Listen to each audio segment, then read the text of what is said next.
This is the third video in a series on simplifying radical expressions. This one is to help us make sure that we do not leave radicals, also known as the square root symbol, in the denominator of a fraction. Remember that the denominator means the downstairs or the bottom of a fraction.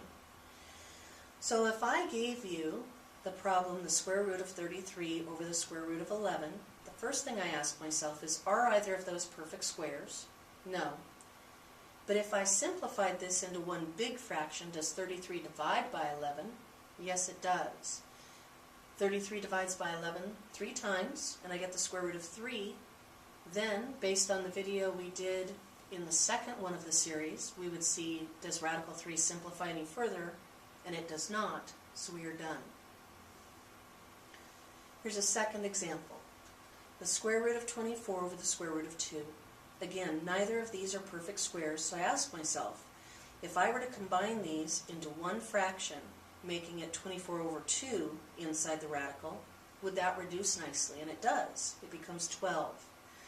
Now, based on what we learned in the second video, if we take 12 and we look at our list of perfect squares, 4 goes into 12 3 times. Well, the square root of 4 becomes 2. The square root of 3 doesn't simplify any further, so 2 radical 3 is the most simplified form of the square root of 24 over the square root of 2. Now let's throw in some variables.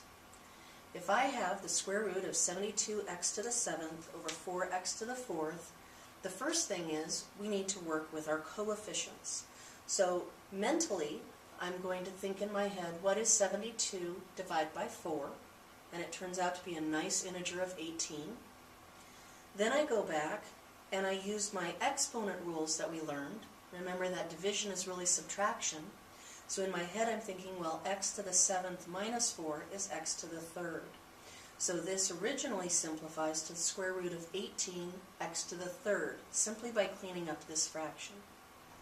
But now we need to deal with the square root of the x cubed. If you'll remember from one of our earlier videos, the square root of x cubed is x times the square root of x.